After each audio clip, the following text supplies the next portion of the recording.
We are. So hello, and welcome to the Tabletop Call-In Show. This is episode 3? This is the third time we did this? This is number 3. It's time. We're here. It's 4 p.m. Eastern Daylight Time. I'm Adam Bell, and I'm joined by... Jeremy Gage. Yep. And we're here to talk about games. We're going to... I had to talk to each other about games for like a second, do some banter. That's how shows talk, and then we'll take some calls. So if you want to call in, hop in the Discord. You can, assuming my chat thing didn't break, which it sure looks like it did. Great. Well, let me copy and paste that into the chat real quick for you. Jeremy, why don't you fill some time? Who are you? Where can people find you? Yeah, as you can see in this little doodad below me and on Adam's over there, you can find us on Twitter at Adam E. Bell and at Jeremy Gage 5 to chat with us off air, because we're around. We do the social media sometimes. I'm not saying it's reliable. I'm saying it's an option. Mm-hmm. I've been playing Monster Hunter Rise, just came out on Friday. And my whole life has been sacrificed to it at this point. Sacrifice? I mean that in that way. It has my... want to say hello to some of the people in the chat. Jimmy, hello. Eldritch Mouse, Ty, hello. Tony Pony, hello. Good to see you all here today. Glad you could be here to view and ask us questions when you get the Discord link, which is now present. So, it's there. Hey, everyone. Oh, yeah. Garmbreak. Hello, Garmbreak. I also have not... What have I been doing? I haven't played a tabletop RPG in like a month. I started working on Grasping Nettles again, thankfully. So there's been a bit of a drought on that because we've talked about Kickstarter enough. It's an energy sucker. But I'm back. Yeah. Because that is supposed to be in people's hands by June. Which I reopened my setting project as well. So, yeah, for Grasping Nettles is what I mean.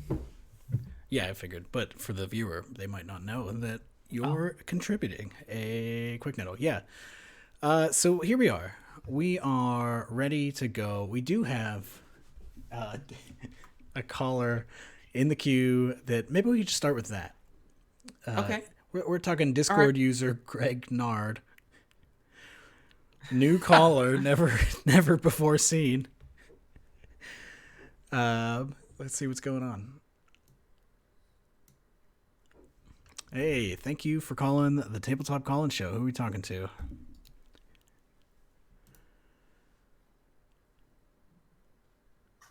Uh-oh. Hello, Mr. Nard? Hang on. I think it's my fault. Hold on. I'm having a hard time hearing you right now. Hold on just one second. I think it was my fault.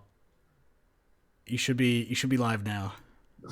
I think I got my settings come up. I'm not used to the internet radio. How y'all doing today? Doing great. How are you? I guess I can't hear you, so I don't know why I asked that question. I'm doing good today. Can you hear me? No. Welcome to the Tabletop Call-In Show, everyone. Sometimes there's technical difficulties. We can hear... I don't know what y'all are saying exactly, because I still haven't fixed my stuff, but let me go ahead and tell you my question. I'm new to game design. I've been playing games for a long time. I've been playing since the late 70s, and I've been thinking about dipping my toe into game design. And I just want to know, I hear that PBTA stuff is real hot right now, and I just wonder, how would you apply the FACO to a PBTA game? What an incredible question. And hopefully I'll be able to hear your answer at some point. Yeah. Hopefully you can hear us soon, but yeah, so Jeremy, do you have any thoughts here? Do you know what FACO is? Important thing. I don't know, but I'm looking it up now. I believe it's a system. Armor class 0. Yeah, it's it's a system. I'm now hearing myself through. I can hear you just a little bit now. I think I got it worked out. Hello. Hello. Hello, Hello. Gregnard. I can hear us through I you can hear. also, which is a whole thing. But that's part of the call-in show. What you Yeah. need. So how would y'all go about applying the THACO to a game? So a PBTA game. So PBTA, let's think about that for a second, right? PBTA combat usually consists of a story, and depending on the game, like there are some that have hit points. There are some that have armor, maybe. There are mostly it's a matter of you take harm in the story. So Jeremy, how do you think you would add to hit armor class 0? Well, let's look at some things that PBTA is, right? It is a game about fictional positioning. You can only engage in, for anyone who may not know, the game uses moves rather than like abilities. Like every game has moves, but a move is like a spell, right? yes, a move is exactly like a spell. And Gregnard, that's very good insight. For being someone who's like just getting in the game design, you must have played a lot of games. Since the 70s. I've played most of the editions, the first and the second one, some BX. I tried Pathfinder a little bit once. I did not like it. But you want THACO. Here we go. PBTA is fictional positioning, right? You can only engage in a move in PBTA by saying, I'm doing this thing narratively, now my move is engaged. Whereas to my knowledge, you can kind of just fictional position yourself in any way and then delineate the difficulty of that from the thing you're attempting to verse in that circumstance, to my knowledge. So the only thing I can think of off the top of my head is that PBTA stuff, it already has a number range, right? It's got that 6 or less you fail, 7 to 9 is a partial, and then 10 is a great success. So I think there's something in there where you could like stretch it out, stretch those ranges out and apply THACO in that regard. Or you could do, from what I'm reading about THACO, this being my first time engaging with it, period.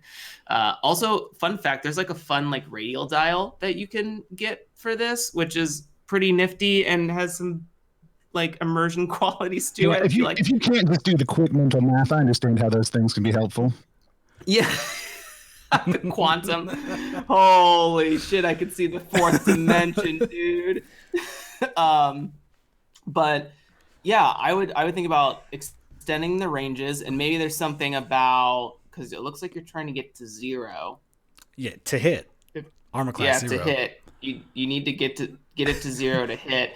So maybe there's something about getting to either the high number, getting to some sort of number in PBTA through a use of advantages, modifiers. Actually, a really good game to think about this kind of is from Pasión de las Pasiones, where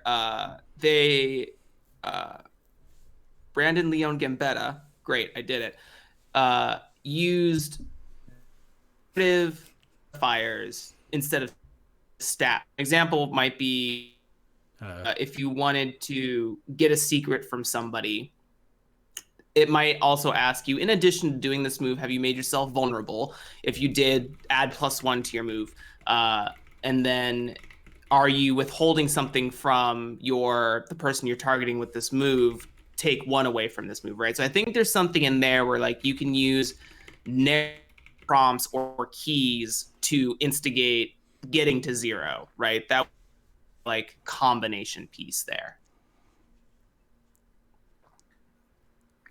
Here's my take. If we want that, that's great stuff. I'm interested in multiple takes. I mean, this is my first go at it, and since you guys are such polished professionals, I'd love all the insight I can get. Yeah. So I'm thinking a big thing that we want to do. Jeremy, you talked a little bit about fictional positioning, and I think we need to codify the fictional positioning in this game to make sure that everybody's on the same page. And so everybody that is in a combat, both player characters monsters, non-player characters, everybody that's in the combat, we need a way on your table to track the fictional positioning between them and every other person on the combat. Yeah, I like that. So I'm thinking you got to bring you have to bring like 20 copies of each mini, because I mean these combats could get pretty big. And then you've got these timelines. And so on the timeline, you know, maybe you start, depending on your stats, you start maybe like 12 bits away from your opponent, or, you know, from whoever. And as you get closer, you bring the minis. Where's my camera? You bring the minis literally closer to each other. And then once they're next to each other, we can say that the armor class is 0 and they can be hit. I like that. Now, I've heard a lot of PBTA games are all about like romance and relationships. So how would you apply the Thaco to that? Well, so PBTA in general doesn't distinguish between combat and non-combat.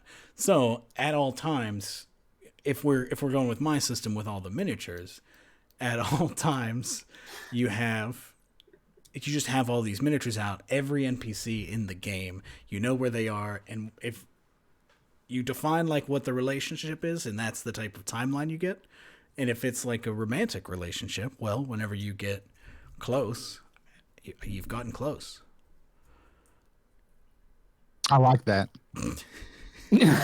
All right, y'all given me a lot to noodle on for the week. Maybe I'll call back next week, check in, ask some more questions as I get my design a little bit further along.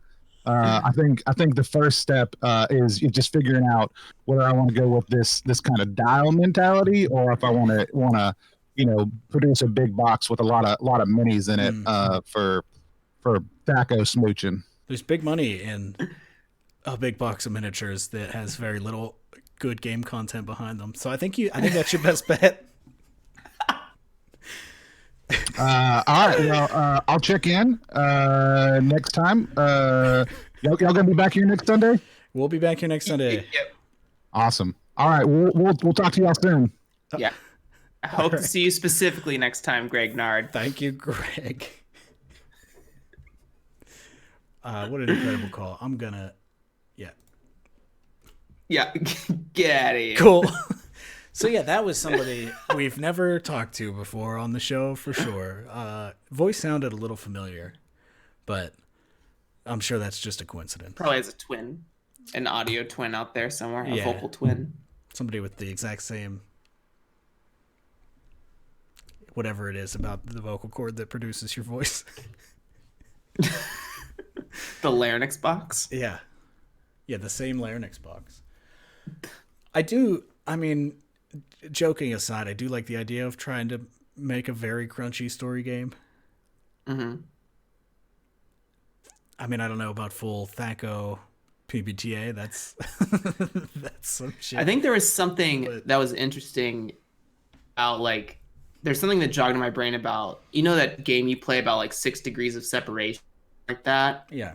Maybe there's like a Thaco PBTA combination where it's like there's like everything's in degrees, like degree of intensity or something, and maybe certain monsters or relationships or whatever need to achieve like a certain degree level or something, and then you can use fictional positioning that way. Mm-hmm. I think I don't know. That's just, it popped up in my brain. I think something's there. I'm juicing that fruit.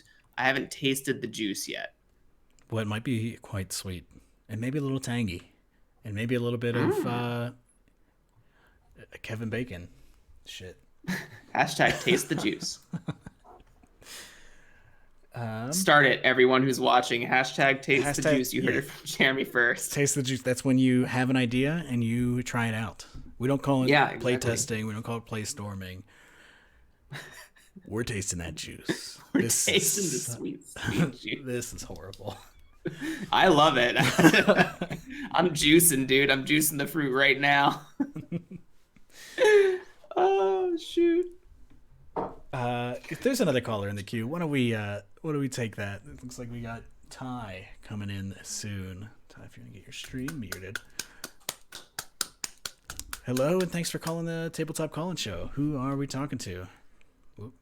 Hi, how's it going? It's Ty calling in. How are you guys? I'm doing pretty good. I'm having a nice Ty. time. I'm doing good as well. How about you? Great. I'm wonderful. I'm fantastic. I was going to ask how you can apply Blades in the Dark principles to an old school D&D game, but I actually think we got a lot from Mr. Nard that I can sort of extrapolate from. So I have maybe a different question along different lines, if that's okay. Yeah. All right. Absolutely. What is your opinion on, say, supplements for games or moving on to completely new games? So do you think that releasing more content for a game that's out has diminishing returns due to like the shiny, eye-catching, this is a new, brand new game? And I can keep going on that. This is like a topic I can talk about for a lot, but like I'm thinking specifically about like the quick nettles for grasping nettles. Like, do you see more of those coming out, or do you see once grasping nettle comes out, that's it, and you move on to the next thing? Are we going to see mission packs for Kaleidoscope, or are you going to release Kaleidoscope and then sort of like move on to the next best thing? I have a potentially very long answer. You should go first. Okay. Oh, right. You do have thoughts, don't you? Yeah. I think, yeah, it's kind of, there's a lot of things that would go into, like, whether you're doing one thing or the other with this. Like, because there is that element of trying to chase, you know, a shiny, get a new game out there so people get excited about your new game. But I think if you're working on a new game, it should probably be because you want to do that. Because like if we're speaking exclusively about like making money, I think supporting an existing game is a great way to do that. If you can find an audience and then like, I don't want to say capture that audience because that sounds sinister, but find an audience and then like keep pleasing that audience, that it should slowly grow. Because when you really think about it, like Grasping Nettles as an example, like did as well as any game of mine has ever done by a lot on Kickstarter. I'm going to be sending that to like 200 people. That's not very many people. when you think about it, when you think of how many people play games, how many people in theory would enjoy it, I'm not reaching even a fraction of the people that could theoretically like my games. And that's because there's so many games, and just because they'll like my game doesn't mean it'll be their favorite, all that.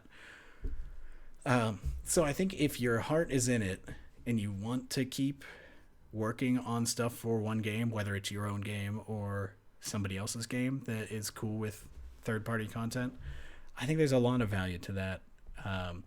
But on the other side, I don't know if I will do any more quick nettle type stuff, because for me as a creator, I am kind of bad at thinking of one thing for a long time.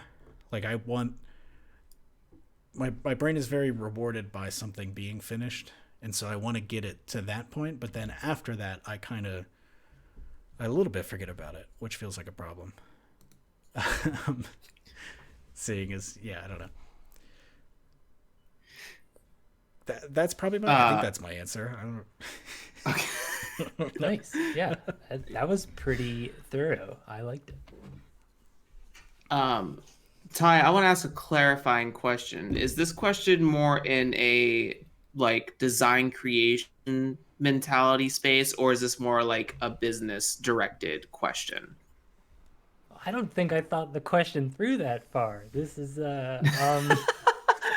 let's say I can answer both. It's just going to be long.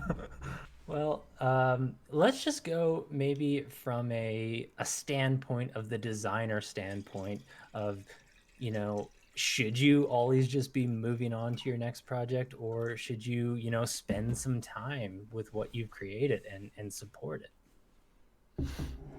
So my answer when I think personally. So if no one's watched, I have some content with Spencer Campbell between my podcast and his YouTube channel where we talk about this concept of live RPG design, taking influences from MMOs and creating ecosystems for our games. So D&D is kind of like this. D&D is its own ecosystem where it has D&D Beyond and all of that digital ecosystem space, and they only publish that product. Like Wizards of the Coast is not publishing another RPG for the foreseeable future, another style of RPG for the foreseeable future. So to the question about should you supplement, I think the supplements question, if directed towards creating and designing, is more about like how long are you in love with it, or can you fall back in love with it, right? Because you can even make something new and still make another supplement for something you've made previously, right? I know that Spencer has been talking about revisiting Corvid Court and Slayers to produce collaboration projects codenamed Project Aviary and Project Almanac, right? So whereas he is already produced Light and is working on Nova currently. So that's one example of someone who's going, like, who has made new games and now is revisiting previous games. So that's one option. The other is like, if this is more like a business directed question, I think it's just about what sort of person you want to brand yourself as, right? So like Wizards of the Coast is the D&D company, right? It's going to be very hard for it to be something else if they ever wanted to go in a different direction. And then there's someone like Adam Vass who is known to make a ton of different games, and that's their brand. I think in the business sense, you just have to find a direction that works for you along with your creativity. And then for the creativity one, I think it's just about following your soul. Like I could be the person that can make one game, make supplements for it because I'm like more business minded in that sense, and like extrapolate on that for maybe a half a year, and then I might move on to the next game. And then, as Adam said, Adam is a person who has a ton of ideas and needs to get them on the page and out in some fashion to feel his version of success, right? So it's all about what your version of success is, I think, is my answer. Cool. Yeah. Thank you. I also think that from a different sort of standpoint, if we look at the way Mothership is doing things, and they had like some of the top Kickstarters for Zine Quest this year, and that's all sort of just like, you know, adventures and supplements for Mothership, which is pretty interesting. Yeah, I think they've built a good community there. Absolutely. Yeah, and that's what they wanted to do. They wanted to build a community around Mothership. So yeah, and that is not, I don't know how they did that. I mean, like, obviously it helps that they like were semi-established in the board game space, but like Sean McCoy just made this game, and then like, I mean, it's really, I guess it's just that it's really good in a very particular sort of way. Like when you just make a really good game, that's always like a step up. Right. Well, yeah. But even then, there's like really good games, but then there are, Mothership is like a particular style of really good that like, I mean, I feel like anybody could see themselves playing that, like jumping in, playing a Think of Mothership, because who doesn't like dying in space with pretty clean rules and all that stuff. Whereas another really good game, I can't think of one, but like something more niche or something, I don't know. There's just something special about certain things that explode, and then if the person behind that is also good at building community, the resonance, the swell. Taste the juice. Yeah, taste the juice. Hashtag taste the juice. It's a tall glass of juice. Come to the juice club. I do have one other quick question, if there's time. Yeah, I think there's time. I was just wondering if you could put me into contact with Mr. Nard, because I was wondering maybe if I could make some supplements for the game that they are working on, because it does seem like they've struck gold. It seems like that one's got the juice. Yeah. We'll see if we can get you in touch with Greg Nard. Thank you. Yeah, that's kind of what I'm here for, you know, making those connections. Great. I'll see myself out. All right. Thanks for calling. Yeah. Thank you, Ty. Yeah, no, there's a lot Oh to be thought shit, about. we haven't let anyone plug. They just keep leaving. Greg Nard, are you still watching? Come back in here and plug real fast. Greg has just started Game Design. I think we'll have plenty of plugs in the future. But yeah, supporting a game that is already out is, if you can do it, I think you should do it. Yeah. But not all games really lend themselves to that. Is, I think, a thing Fruit that didn't doesn't get brought stop up. bearing. If the tree doesn't stop bearing fruit, you have to keep juicing. You can never stop juicing the fruit. You never stop juicing. Let's move on to our next caller. This is definitely a return caller. Matt Fennell called in on the pre-episode. Pre-show. So let's say hello. Welcome to the Tabletop Call-In Show. Who is this? Hello, Adam and Jeremy. Oh, Jesus This is Christ. Jigsaw from the upcoming major motion picture Spiral from the Book of Saw. Am I in danger here? Matt can't come to the phone. He's a little tied up right now. Oh, no. Wait, He'll be fine, probably. is this... Brody, when you say... is there something I can do to help, Matt? Well, I'm sitting here with a copy of The Tomb of Horrors because, as you know, I like traps. I was wondering, Right. do you all have any favorite traps? This will help save Matt's life because I don't want to give you any this is ideas. I don't want to give you any ideas that would endanger somebody.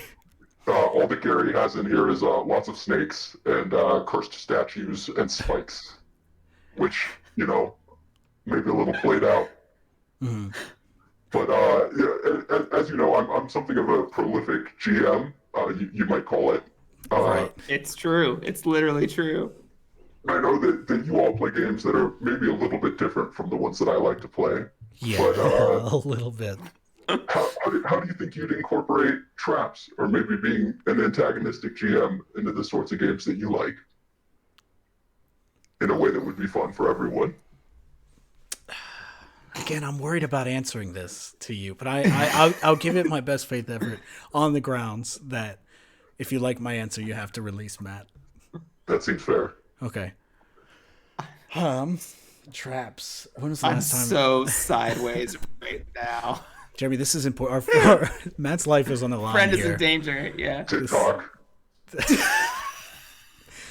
I don't know why you're laughing. This is very serious. This is an incredibly serious moment. So, All right. My favorite trap is the gelatinous cube pitfall trap. So you have your players come into the tunnel and they see a gelatinous cube and they're low level, like, oh shit, we've got to run. And you open a really big trap door with spikes in it at some point down the hallway. And they don't realize that the gelatinous cube is just going to fall in and dissolve you while you're in that pit trap. It's the perfect size of the cube. That's my favorite one. That's a good one. I don't know exactly how these devices are created, but I like a device that requires people to do specific amounts of damage to it. Here's how it works. We're going to zoom out. You wouldn't know this unless you read the instruction manual, of course. But the first time you hit it, you have to do 1 damage to it. And if you do less than that, then it resets. But if you do more than that, then somehow it hurts you for the amount more. And you have to then do 2, and then 3, all the way up to 10. And so you just have people trying to figure out what's happening as they get hurt by this little box. That's diabolical. It's completely unfun. That sounds very good. Very good. It's so good. Hang on 1 second. Hey guys. Hey, I'm okay. I had to saw off my foot or something. I don't know. I watched that movie yesterday for this bit, and it's not very fun. The first Saw movie? No, The first Saw movie. It's the only one I've seen, but it's definitely shit. It was not fun at all. I did not have a good time. But yeah, no, I'm okay. It's great to hear. But yeah, I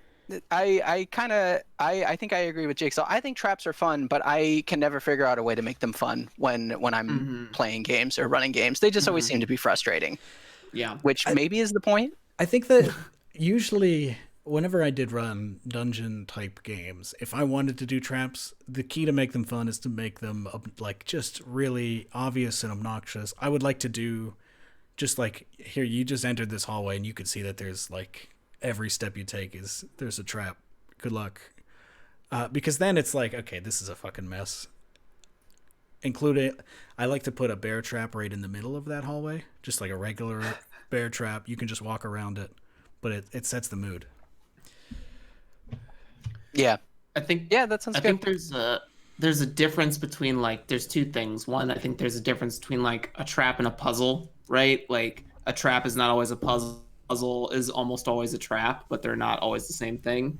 And also, a trap isn't a monster in those styles of games, right? Like the players can deal with the monster for a long period of time, but like if you just spring a where there's a lot of situations where like you can't react player, and so I think that's what makes them feel frustrated, because it's like you potentially put something in place that we had no power to deal with. Why wouldn't you just cut out the middleman and subtract 10 HP from all of us, right? Like that sort of thing, that sort of feeling. So I think it's about balancing the both the what is it called? The themes of the game, right? If they know they should know that there are traps in the game, and then I think it's also about like, or maybe not. Is that a trap?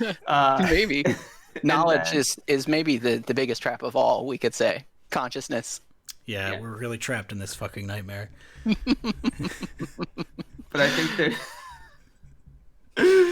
think there's something about also being. I think people need to potentially be more obvious about traps to make it feel good for players. I don't know if that feels good for the. But then there's a conversation like, does that feel good for the GM then? Like, do they just walk around it? But then I think it's also about constructing traps that engage with, like action. Like instead of a trap just happening when they're like scouting, what if there's a trap that is an obstacle in addition to a monster, right? So like let's say the gelatinous cube, they know obviously there's a switch for the dart trap back down the hallway, and they're not going to step on that. But the fucking gelatinous cube that's immune to piercing damage doesn't give a fuck about the pressure plate, and it's going to step on it if they care or not, right? So I think it's about finding triggers outside of the players and in ways that like is manipulatable by you, so you can make them present, right? It's even something like the dastardly villain has a lever right next to him, and it's like, I'm going to trigger the saw blade. And it's like that now that he's presented the saw blade and he's the one that's going to trigger it, they now have options. I think it's when you remove options for players that it can feel bad. That's my tangent. Yeah. That's a very good tangent. MV, I think last week talked about horror and player agency and all those things, and this feels like it's kind of related. Yeah. I think if you're upfront about like, because if you say either in or out of character, like if out of character you put on the door of the dungeon a warning, this place has got a lot of really shitty traps, and then the players know that going in. Yeah, and sets the expectations. Yeah, because then they could just turn around and be like, we're not fucking going in there. And then you know that they don't want, that's not the type of play they're looking for. Or just have that conversation out of character as well. But I think having them usable as weapons and tools for either combat or other things is a really good, cool idea, Jeremy. Yeah, I like the slime hitting the pressure plate a lot. Yeah. Oh God! It's mindless and it's just gonna do it, and it doesn't care. It doesn't care. It's just a big cube of juice. # never stop juicing. Never stop juicing. # taste the. Let's go, Juice Country. Juice Country. Juice Country. Come on, you've gone too far with Juice Nation. Juice Nation. Is that better? I'm feeling that out, if that's better or worse. I think it's better. I love it. I'm here for it. That's good. Oh, That's kind of all I had. All right. I don't really have anything to plug right now, but you can follow me on Twitter at Madster895. I think that's it. Do you guys want to kick me? I know you like to do that. Only if you want. Yeah. Only if you don't Let's want to do it. leave. See ya. All right, bye. Hashtag taste the juice. Hashtag never stop juicing. Hashtag juice nation. Oh boy. Oh yes. Why is there a juice box in the chat now? This is a lot to deal with. I think this is the deep lore, dude. I'm glad that we were able to save Matt's life. Yes, me Let too. me tell you, that would have weighed heavy on the show's future if we allowed Jigsaw to kill one of our listeners. Good God, that was incredible. Thank you for that. I love it. Everyone keep it coming. Whatever you juicing, don't stop. We do have another caller in the queue, Tony +1, another former caller. No, hasn't called today yet, of course. Yeah. Let me drag him up here. Hello and welcome to the Tabletop Call-In Show. How's it going, guys? It's going good. How have you been? I'm good. I'm pretty good. It's been a week of getting back on the horse as far as working on Repugnant goes, getting things moved forward, making bombs and lotions and whatnot. And, having a good time. Okay, I thought you said bombs. I was like, Tony, I don't think you should talk bombs about and it. lotions. Which it's really fun. No one ever knows what that word is when people say it. Like even when you hear the word balm, right? If you hear it perfectly, you're not 100% sure in your mind right away if you're honest with yourself what the hell that person is talking about. Yeah, it has to be next to another word like lotion or beard. Right, yeah. Lotions and balms. Beard balm is still very kind of iffy. But if you were like healing or soothing balm, somebody would know what you were talking about. If you were talking about spirit balm, then somebody would know what you were talking about. If you're talking about tiger balm, nobody's quite sure what it is, but they're all kind of obsessed with the smell of it. So, there's a lot going on in the world of bombs. But yeah, I'm getting back on the horse. Covering, I think, from a little bit of like post Kickstarter and Zine Quest exhaustion that led to a little bit of depression and not knowing how to act because I was able to distract myself almost every single day with content. Yeah, you really put in the work during that. It was a lot. And we just crossed 500 subs on the YouTube channel. If you go to youtube.com/+1exp, you can jump in on that. But I actually called because I want to just chit chat with y'all. This is actually entirely a self-promotional, selfish call. I don't normally do this, but I do want to talk a little bit about Troika Fest if you guys are down for that. Sure, yeah. Troika Fest is coming up on the 5th through the 11th. It's basically an invitation to the tabletop role-playing community to play Troika or to make something for Troika. You can find out more about it at ttrpg.link/TroikaFest. There's a whole bunch of other stuff I'm dropping today. We've got a formal invite video that I did coming out later today. But I think this is my big question. So the fest is a new idea. This is hopefully going to be the best fest we've ever done because it's the first one. So if it's not the best, we've got problems. Since y'all are generally familiar with the concept of the fest, like you've heard of it before, what are some things you think I should be considering over this next week to really make sure that Troika Fest 2021 is the best Troika Fest ever? Well, I think for the viewers, actually, Tony, would you just give a brief intro of like what the fest idea is? No, you should go to that link and watch the video. That's entirely. No, I'm just kidding. Troika Fest is a partnership between +1exp, the brand that I run, and Melsonian Arts Council, which are the publishers of Troika. Troika is a science fantasy system. I would say it's at a sweet little crossing point between indie and OSR feel, but I think it leans a little bit more heavily towards the OSR probably. It's got some really cool iterative mechanic processes where you kind of build the setting of what's in Troika City by the character creation and the establishment of play. There's some really kind of cool stuff going on in the system, but it's also a system I had never played. Like it's a system that I feel like a lot of people own Troika or have bought Troika, but it's one of those games that kind of sits on their shelf. There are plenty of people who play it all the time. But the people from Melsonian were like, will you cover some Troika stuff? And I said, that'd be great, but I've also never played Troika. And that kind of led in conversation to saying, what if we hosted an event where we just encourage people to give Troika a try?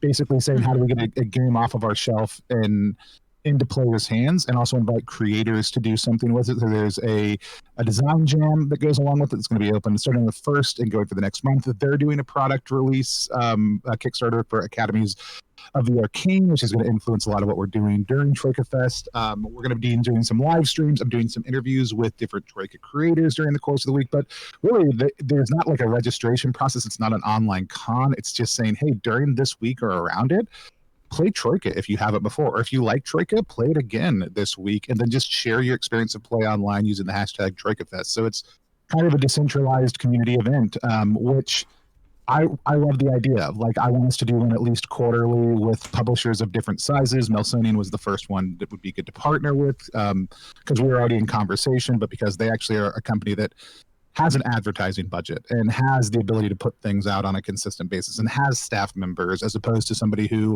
is a small creator who may just be doing everything on their own. Because the goal is like a bunch of people doing a light touch on the fest to make it feel like a bigger event. So that's kind of the general, maybe more than elevator pitch. That was probably like, hey, we hit the wrong floor and had to go back down version of the elevator pitch. It's stuck for a second because there's some maintenance. They assured us it would only be a couple minutes. We were like, talked to the secretary, and she was like, oh no, his office got moved downstairs. Once we finally got there. And so that's probably the level that was. But yeah, I think for me, like right now, because it is kind of this fuzzy thing, I feel constantly like there's something I should be doing for it, and the reality is there's usually not. Right. But that said, other than starting to like get the word out, by appearing on, probably the premier tabletop call-in show in existence. Yeah. Getting that juice from the Juice Nation. What do y'all think I should be considering as we go into this week before Troika Fest? Yeah, so you said you were going to do some streams, right? We're gonna do an opening kind of launch stream on Monday. I'm finalizing the calendar right now. On Wednesday or Thursday, we're gonna try to play So You've Been Thrown Down a Well, cool. with at least Madeline. Ember, who's one of the designers. I'm hoping both Ember and Ash can come, but they're going to play. They're not going to run it. They're just going to get to enjoy their creation. That's my hope for that one. Then we'll have a closing stream, and then we're going to do an interview with Mr. Sell, the head of the Melsonian Arts Council, and some other people from the Melsonian staff about how Troika gets made, about system design, all kinds of stuff like that. Yeah. So I think that's. I mean, obviously that's kind of one of your big things, but probably getting the word out on those and making sure that it's easy to see when those streams are happening. Because I think, I love the idea of the decentralized. Hey, everybody, just play the game, and then we'll just know that like throughout the world we're all doing a similar thing, and that's kind of nice. Have it like knowing. Oh, and also maybe to prep for my game, I can watch Tony play. But like knowing easily being able to find that is great. I'm sure you're already on top of that, but like if you are on top of that already, know that you're doing the right thing. Jimmy, do you have any ideas?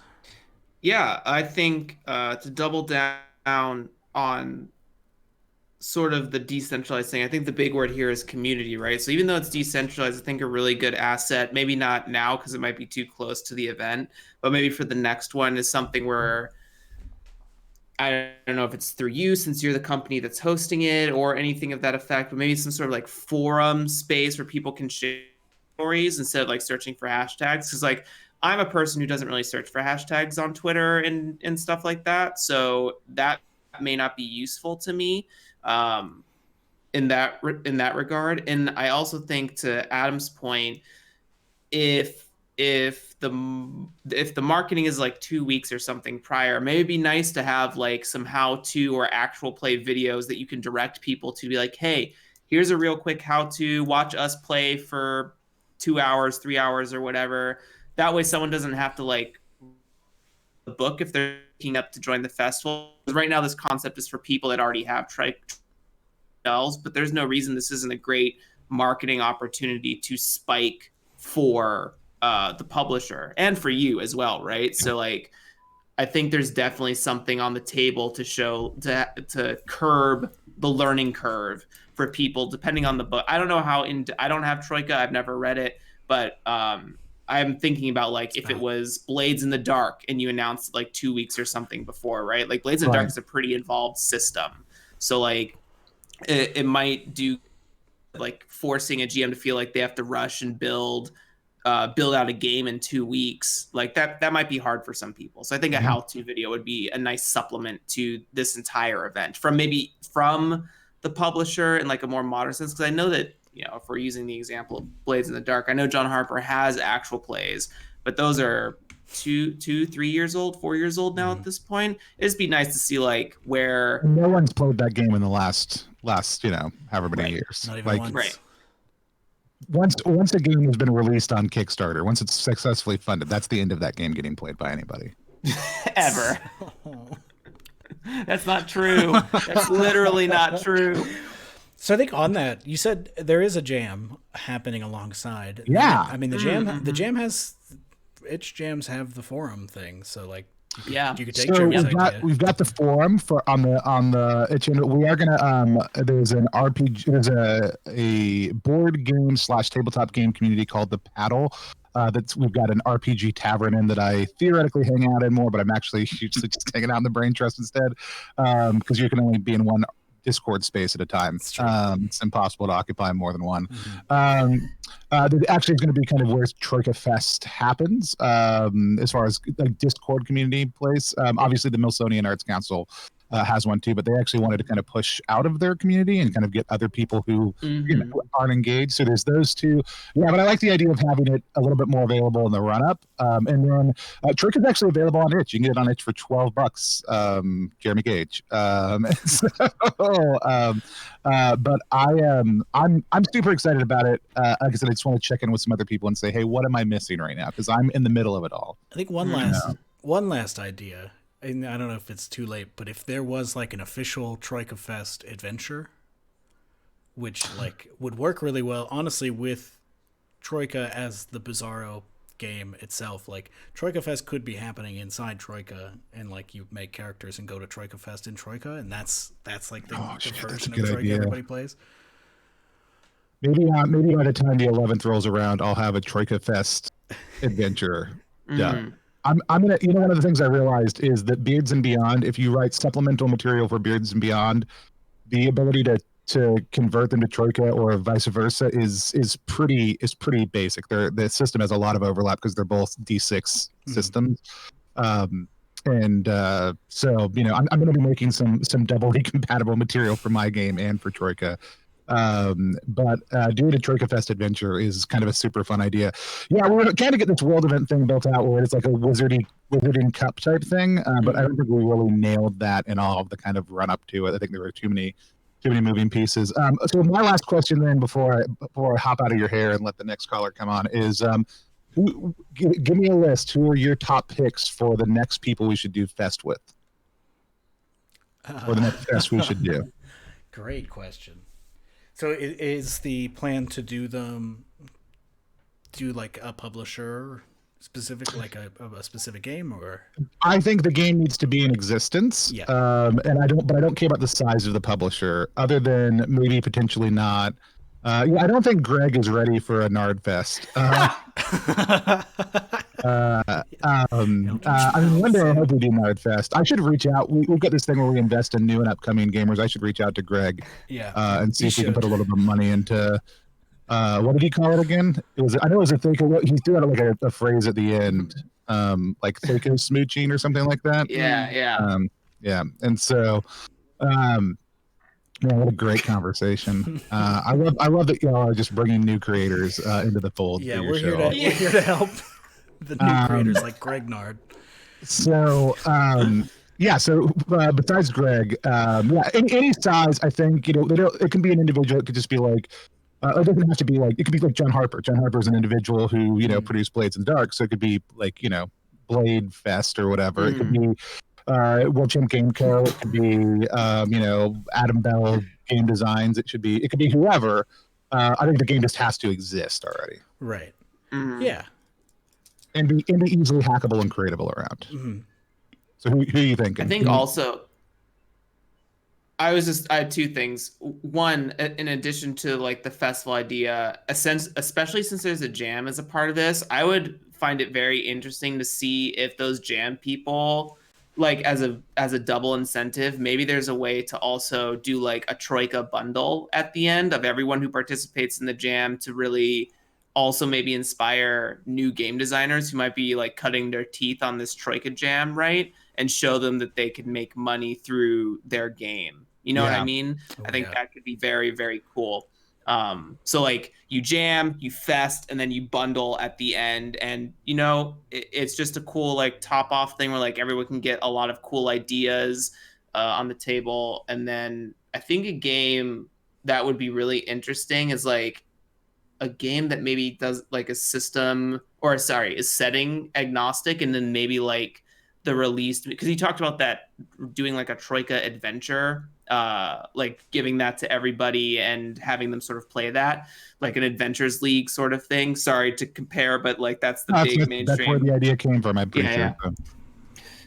So I think it would be something like if a new setting got released. Like I think these fests, in addition to me talking about curbing that learning curve, I think about something like I just interviewed Wheels, Michael Whelan from Dice Breakers last week, and his game, The House Doesn't Always Win, is setting agnostic and it can be very versatile. So I think it'd be interesting to see like a big setting be released for that game like next year or something like that, and then people can just like rip that setting apart, make up locations and things like that, and have fun. Like, you know, people go crazy for fucking Critical Role's Tal'Dorei, Exandria stuff, right? Like, ooh, we get all these new spots to play in on the same system. So I think setting agnostic games can be very powerful in a fest sense. I like that. Yeah, I was trying to get Wheels on to run that game, but apparently he actually has he can't go onto other people's channels and run games. And he can go in and be interviewed, but can't do actual plays or other stuff like that. It's against his contract. And so, which I found like super interesting.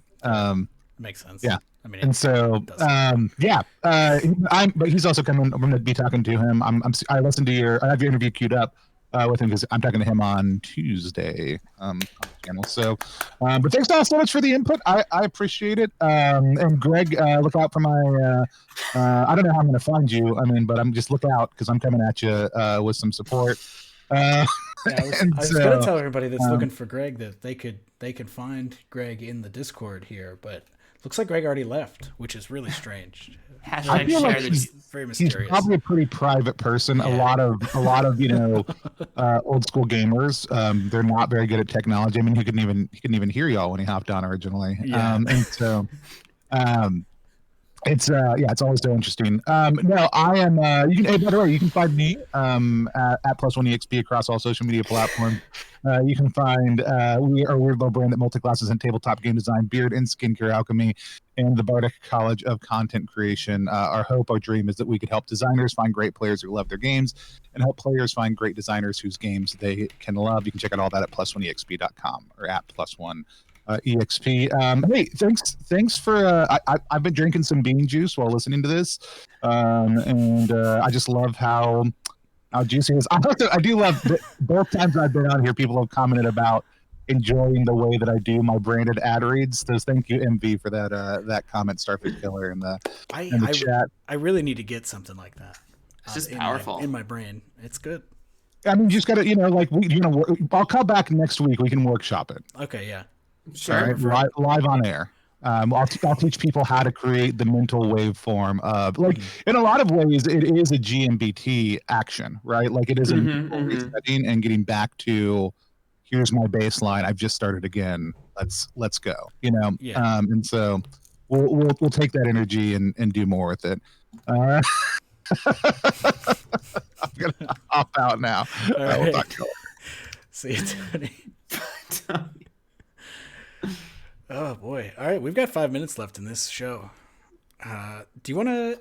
We did put out a call for some questions on Twitter, and we got 2 of those. Do we want to? You want to just see if we can answer one or two of those and then call it a day? Yeah. Let's do. I'm gonna save Aaron Lim because Aaron Lim has a strong question that might be longer than 5 minutes.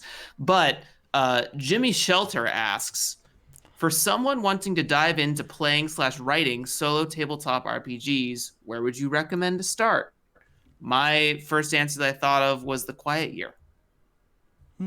Oh wait, The Quiet Year is not solo, right? No, it is, right? I think technically no, but it is. I mean, you can just play it by yourself. For All right. sure. I just always hear about it. But have you played it? No, I've not played it, not once. We should play it sometime. It's because it's good. But I think that makes sense because it's a prompt-driven, very good prompt-driven game. A lot of solo games are prompt-driven. Yeah, so did you have more? No, that was my After first that? one. I mean, there's also The Machine by Adira and Fen Slattery is very cool. I've peeked at it. I've not read it. I'm not very good at solo games because I get upset at there's a thing that happens where like I'm writing, and like it's either a combination of like boredom or I don't have the connective energy I usually do when I run like a GM'd game or a co-op game. And I just feel like I'm kind of sitting in a room by myself with my thoughts and I can't think. So I'm not very good at solo games, unfortunately. I'm kind of the same way. I did intend before we started the show to do a semi-regular solo stream because I love a lot of the solo game like rule sets out there. The rule sets in the books are beautiful. Don't get me wrong. That's not the thing that's causing to bounce off. Right. It's difficult it's to just my sit own down. ineptitude of being able to execute. Which is why like the stream, whenever I did, I streamed The Wretched by Chris Bissett a while back. It's probably a couple months ago now. And that like the idea of presenting what I was doing to a camera helped me actually see, because if I sit down, I'll probably set up the damn tower and then be like, what am I doing? I got other stuff to do, which is a shame because I had a really good time playing that. So I think, back to the question though, which was not, is it even possible to play solo games? Is it fun? I have written 1.5 solo games. The first one that I wrote, I think was maybe before I read any other solo games. Maybe. I don't know when I read solo games first. But that one is called My Brain is a Stick of Butter, and it was just me gamifying a bad brain. So, like, that was pretty easy to write. But I think I came up with that idea for that game in, like, 10 minutes. It's one of those annoying ones. I hate when that happens. But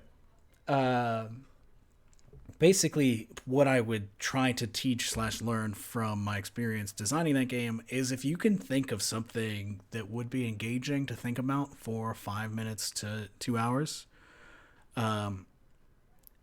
just like an experience that you can present or a story that can be told, then like starting from there and then just trying to feel what kind of game mechanics would work would be that's a great place to start, I think.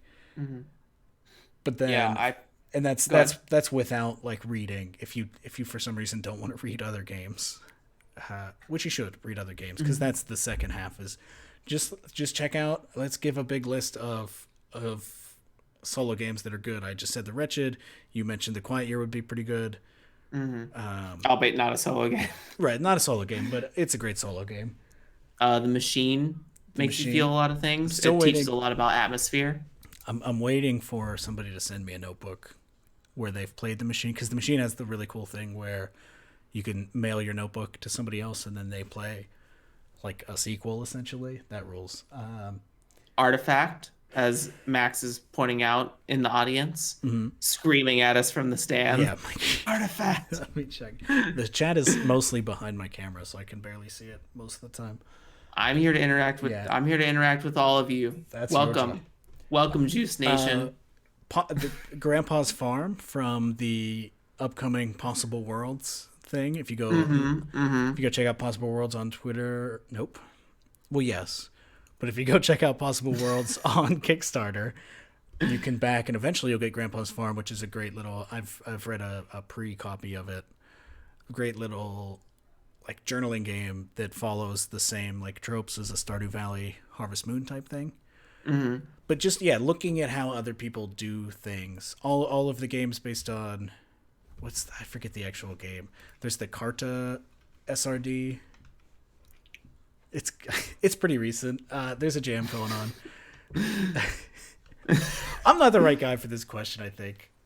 There's the only solo game I've played is Ironsworn. So I have both Ironsworn Core and then Ironsworn Delve. MV also mentions Alone in the Stars, but Ironsworn is the one that I played. I think when thinking about writing a solo RPG in what I've been exposed to, this is my limited, but I think it'd be unfair to say what I look for in a solo, what I think makes a solo game. Yeah. I think a solo game is very evocative. I think it has a very strong theme, and it asks a lot of questions that help get the mind going. Fucking John Geary's at Gay Half Orc on Twitter. Mind Walk. Mind Walk is also a great solo game. It's a connective series of 3 different one-pagers that you can print and play, and they have a lot of really strong questions on them, and have these very evocative themes. And you can play it for hours. You can play it for seconds, or you can play it for hours. And I think that's a really cool thing to think about, is how long do you want a person to engage with your solo game, right? Because some people love playing a 6-hour D&D session, right? Mm-hmm. So maybe they like that 6-hour solo, my mind is just cranking creativity, right? There's also actually, now that I think getting about all it, that creativity juice. I'm juicing right now. Kurt Potts' Sigil in the Dark, which is a derivative product from the bigger project Lighthearted, is a game about where you play a dark sorcerer and you're making magic spells. And then Con, is that their name? Con? There's a tarot game out there where you play a spell scroll. Wow, that's God, cool. I can't remember it. Go Alone, Delve, exclamation point, Alone in the Stars. MV is just the solo. I think an important thing, just to kind of go back to the original question, important thing to think about in terms of designing a solo game is realizing that you are much less shackled by pretty much any of the trappings of normal, quote unquote, normal tabletop RPG play, because it's just it's an experience for one person. And so it can be essentially anything. Like you said, it could be something that's 6 hours. Like it could be something, in more of the lyric game dimension of read this, and then as you go about your day, just have thoughts, and that the thoughts are how you play. Or it could be more in the 1,000-Year-Old Vampire place, where it's you get this notebook and you playing the game is writing in this notebook that it comes with, that has glossy paper that's tough to write ink on. Apparently, I don't know. You didn't hear it from me. Or you can have something like the Wretched and Alone games, which are you're playing Jenga with yourself. That is what's building tension, because those are games that desire tension. But you don't. But you don't necessarily need tension on the other hand of that, because a lot tension drives a lot of normal RPGs. There's especially ones with GM. The GM kind of adds tension to the thing, and then the players react to that. But with a solo game, there are games out there about whenever you're cooking dinner, the onion that you're chopping is a fucking alien. You did it. But then you go all the way to Ironsworn. Ironsworn's in an entirely different universe, like you're talking about, because that's emulating GM to play essentially, but with these rules. I don't know how to play Ironsworn, but that's my understanding of it. Is that right? Where it's like, it's like a standard. You're going on an adventure, and rolling dice and seeing what happens. I think solo games emulate a lot from novels because you can't. It's hard to read a novel that doesn't have like a connective through line or strong theme, right? So I think the difference between like there's still game in a solo game, but I think there is more of like a discovery of an idea. I think the principal design behind a solo game is that it's kind of singular because it needs to make sure. I think the game has to help because I talk about this with oh shit, who did I just recently? Oh, it was Wheels. We talked about how the game is also a player at the table, right? The game has things to say about the narrative that you're producing, not just the GM and not just the players, but the game's explicit and implicit mechanics also are helping to tell the story, right? So I think that when designing a solo game, I think what is important to keep in mind is that the game is also a player and it's playing along with the person who's executing the commands and stuff. I think Ty also points out Field Guide to Memory is a good solo game. There's really a lot of good solo games because it's an incredibly fun place to play in as a designer, but it's also a fairly new one. People weren't really doing this for as long as many other types of games. Jimmy, connect with Ty, connect with Max. I think you'll find a great collaboration. They just spitting off solo games over here in the chat. Yeah, but so like to bring it to probably a close, like you're saying, like finding a theme, and you can. I think one of the best things about it is you can pretty much bully the player into a character with a solo game in a way that doesn't feel as bad as it does during like a trad game. So like the other, I said 1.5, the game I'm making now, it's about like being a ghost and trying to contact people that you knew in life to warn them about a great cataclysm. Like that's such a wild premise that like would not work as a trad game because it's over eventually. It's kind of you could make a solo game that is intended to like be played just the one time you experience it, and then that's it. And you can obviously play them again, but make a cool wild ass theme, and it doesn't have to be wild. It can be very boring, but it has to be. It doesn't have Chef in the kitchen. It helps to be very precise.